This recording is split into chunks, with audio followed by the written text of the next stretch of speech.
Before Ken Griffey Jr. came into the league, baseball was respected, but it wasn't cool. He changed that.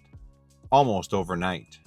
Previously, the more popular players of the previous generation, guys like Cal Ripken, Wade Boggs, and Rickey Henderson, were a bit bland in the personality department. They were very good at what they did, but they lacked the X factor that Griffey possessed. The swagger. From the backwards hat to that effortless swing, to the cameos in movies and the commercials, Griffey made it cool to be a baseball player.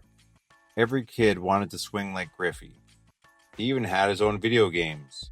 His shoe line became streetwear, and even non-baseball fans knew who Griffey was. And believe it or not, some people actually criticized Griffey for the backwards hat. In some people's minds, there was a right way to play, and it was expected that every player would conform to those expectations. But the fans clearly loved it. Seattle Mariners attendance went from barely over 1 million people the year before Griffey made his MLB debut to a peak of 3.19 million in 1997, more than a 300% increase. He proved you could be elite and have a personality, and opened the door for players like Fernando Tatis Jr., Ronald Acuna Jr., and Ellie De La Cruz to lean into the flair.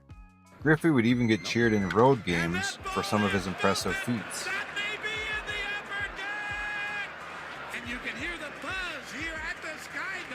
His cameos on TV shows like The Fresh Prince of Bel-Air made us like that show even more.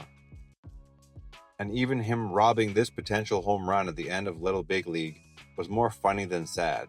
Griffey was so popular, you were torn between your love for Griffey and the disappointment you were supposed to feel for the protagonist. Griffey's appearances in commercials felt like the first time an athlete came across as cool. He was arguably the easiest player for MLB to market in the game's history.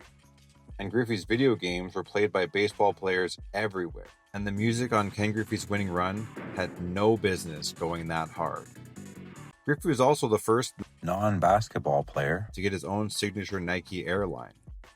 Before him, this was something strictly for NBA guys. In 1996, Griffey's Air Griffey Max 1 was Nike's first signature shoe around an MLB player, and it blew up around the world. Even Griffey's shoe is cool. Griffey stayed true to himself and stayed away from PEDs during an era where he watched other players with less talent leapfrogging ahead of him. It would have been easy for Griffey to put on 30 pounds of muscle and turn 20 of his old doubles into home runs. But Griffey Sr. taught him to simply work hard and don't compare yourself to others.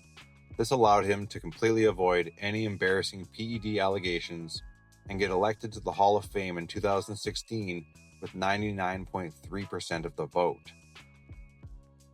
It was the most any Hall of Famer had ever gotten, a record previously held by Tom Seaver. This number should have been 100%. Griffey played the game the right way. He behaved the right way, and he's about as good of an ambassador as baseball could ever have.